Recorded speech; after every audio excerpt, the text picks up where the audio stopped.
Hello, and welcome to a workshop here at the Hackathon. I will take you through a very important topic, and that is how to build your team and get to communicate fast. Now, just a quick introduction. My name is Klaus Rosenberg. I'm a Danish-born serial entrepreneur. I have been doing venture building for well over 30 years. In fact, my mom said I started when I was 4, but that's another story. And of course, I have been in many different industries in all these 30 years, and the last 15 years has primarily been into technology. I'm currently in deep tech, and we are building a VPN, and I am also coaching a bit. Now, in terms of my career as an entrepreneur, it has been filled with failures and successes, and that is just the name of the game. There will be times when what you set out to do doesn't work, and then there will be times when it does work. And that's something that you also have to prepare for, and that's something that a good team communication is also important to have in place. Okay, let's see what we're going to cover today. A quick introduction, foundation of what is a great team, how do we set goals, tools of the trade, overcoming obstacles, cultivating culture of feedback, and how do we maintain momentum. And we can finish off with some Q&As. Before I start, I want to hear how many teams have been formed already in this room. If you could just raise a hand. So we can do maybe some team sessions here. Where is your team? Okay, great. Fine, so let's get started here. So, what's happening here? You are here, you have an idea, or you have a domain expertise, and you're going to meet people. You're going to make an introduction, you're going to see if you can find some teammates that's going to work with you. Now, when we meet people and we introduce ourselves, it's quite normal with a bit of hesitations, or we are holding back a little bit on who we are, and I think that is quite normal for people. You know, many of us are shy and introvert, despite many people thinking they are outward as well. But introvert is what most people are. And I want to highlight that when we are speaking with someone we just met, it's extremely important that we do connect, with eye contact, that there's established that quick trust of showing that you are really interested in the person in front of you. So you look in the eye when you're speaking to people. And then there's another thing, and that is with our ears. We have 2 ears and 1 mouth, so we should actually listen more than we should speak. And when we are listening to people, when people are meeting us and they are introducing what they are and who they are and what they can do, we have a tendency to sort of prepare our own reply to whatever has been said. We get into a battle of ping pong, and that doesn't allow for deep, active listening, where you're actually getting what the other person is saying. So, when you speak, look in the eye, be sincere, maybe find the match of the energy of the person you're meeting. People have different energies, so if you can see somebody who needs a bit slow and laid-back energy, try to match that energy level. And when they speak and present what they want to say, you listen. You do an active listening of caring and really feeling and hear what they are saying. When we don't listen, it's very often because our ego is actually taking over, and we start to think, how do I answer something here that looks clever, that looks smart, that I look good in this other person's eyes. And that prevents us from a genuine conversation, from an honest conversation, when your head is just running and that inner voice is just grabbing what the first person said and running with what am I going to say now to look smart and come across as a smart person. Now, the best and the most important part for communication in your team is trust. There has to be established a quick level of trust between you, and that is by looking in the eye, by maybe referencing some of the things that the other person said, so that that person knows you paid attention and you care. That starts to build a small level of trust. Also in your conversations could be that you share something personal, something of your family, something of your past. So again, showing that you do care and you want to build trust and rapport with these people and the people you're going to build a team with.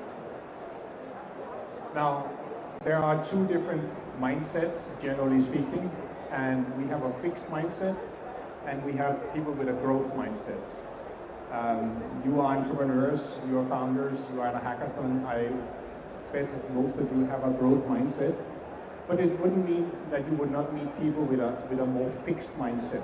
A fixed mindset is with an attitude of, I know, and I want to teach you and tell you what I know, and not very perceptive to new ideas and trying out new things. A growth mindset is a bit like you can hear from the word, someone who likes to grow, who likes to expand their knowledge, who like to try new things. And these are generally people that are entrepreneurs and founders like you guys, and those are great people to work with. Of course, like everyone else, we need to rein in how many things we want to work on and grow with. But a growth mindset is very much the kind of people that you would like to have on your team. So, the foundation of a great team, and I want to say that the fact that you are here at Hackathon and a very high percentage of teams being formed at hackathons go on within the next 6 to 9 months to raise money and actually build a company. So it means that even however casual it may feel and look now, that, oh, we just bumped into each other, or we decided to sit at the same table and start talking, and suddenly there's a bit of synergy, suddenly there's ideas coming around. These may well be the people that you are gonna start and run a company with in the very near future. So pay attention to how you are building that team and how you're communicating in that team. The first thing is the communication. There has to be good communication amongst the team members.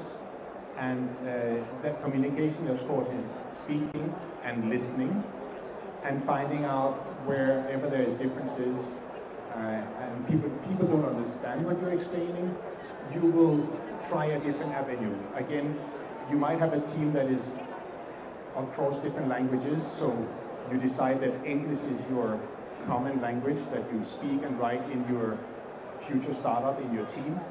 But not everybody is fluent or comfortable in English well enough. So if someone needs to have things repeated or told in another way, fair enough, accept that not everyone is as proficient in English as you are.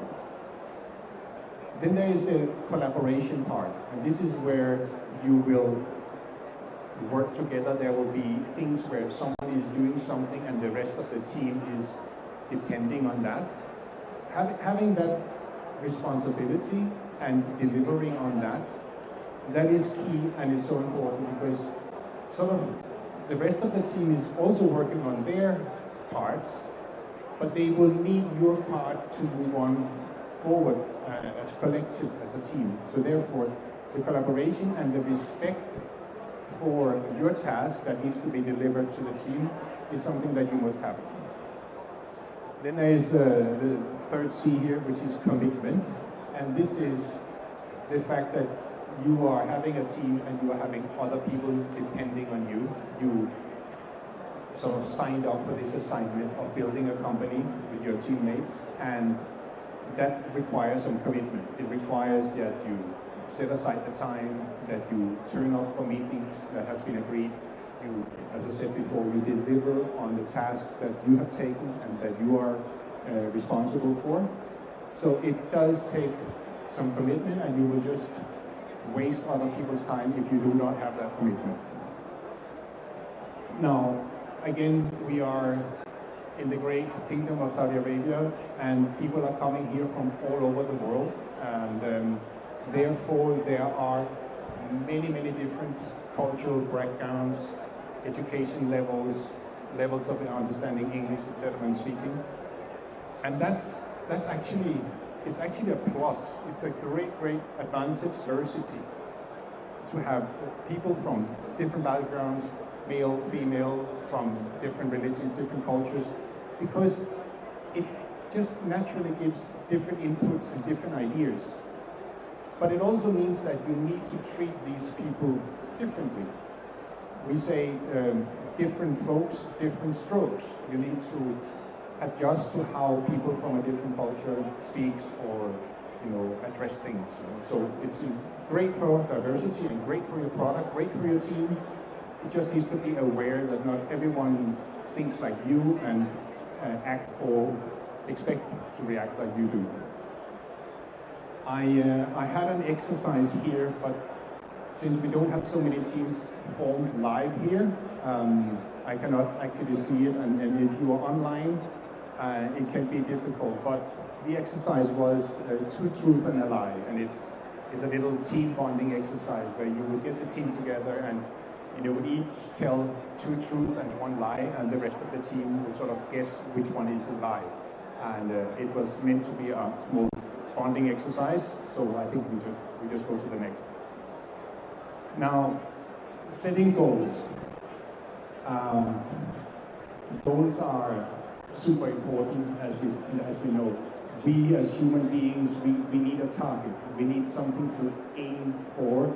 We need something that we clearly feel that we are progressing towards. It can also be a distraction sometimes if people make goals that are too large and too far into the distance, because then it almost feels like all the time that you haven't met that goal, that it's sort of not a win. So it's a 0, 0, 0, 0, 0, and then one day it's a 1. And that can also be demotivating. So about setting goals, you can have goals as an outcome goal, or you can have performance goals. So these are goals that you sort of establish the mindset of how do we get up and perform each day. So we are building a 10 million euro revenue AI company, and that could be our goal from day one, and that is how we perform, that's how we think, it's how we do things. It also is an outcome goal, of course, that you want to reach to one day. Important about goals are something that I'm sure you have seen many times, the SMART acronym, which is specific, measurable, achievable, relevant, and time-bound.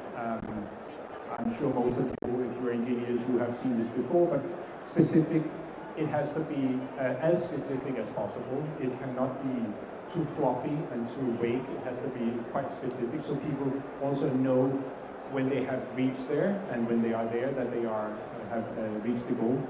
Measurable, clearly, we need to see have we achieved the goal we set. Is it a 0 or a 1, or if it's a numerical, you would have some numbers, clicks, likes, downloads, whatever, a specific number that you can measure. And again, achievable. Achievable is a bit like I said before, not too broad, not too big of a vision. It has to be achievable within the next period of time. It cannot be, we're gonna boil the oceans. That's not achievable, but we can do things that are achievable. And relevant is a bit on the same. Relevant for now. So you need to make sure that the goal is part of what is in your work package for the next 3 months or something, depending on the time frame.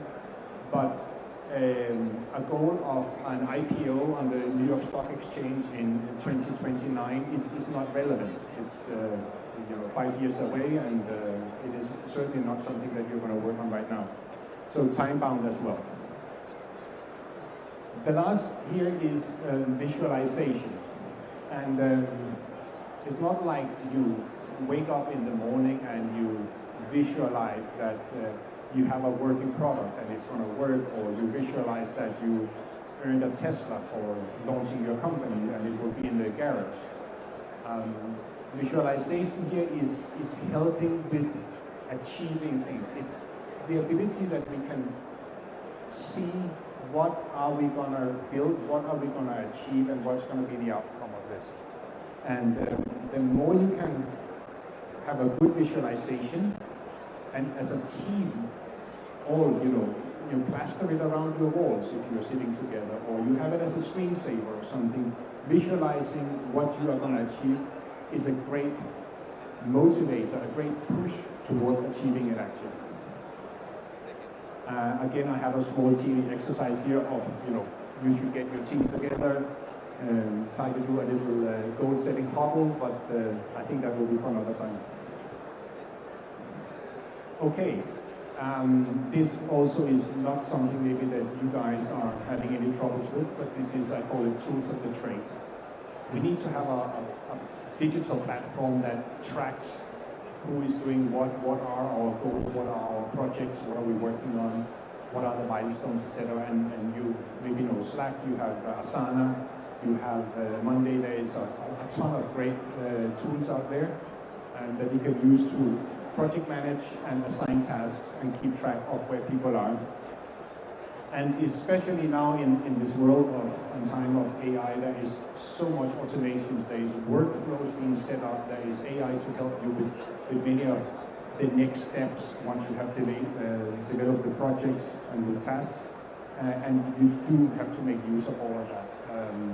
Using the automation can be like having another 1 or 2 team members on your team that cost very little. If it's a subscription to an AI GPT or to workflow in one of these programs. I want to give just one last thing here on tools, and it's a bit of a warning that we all love apps, and everybody is a technologist here, and they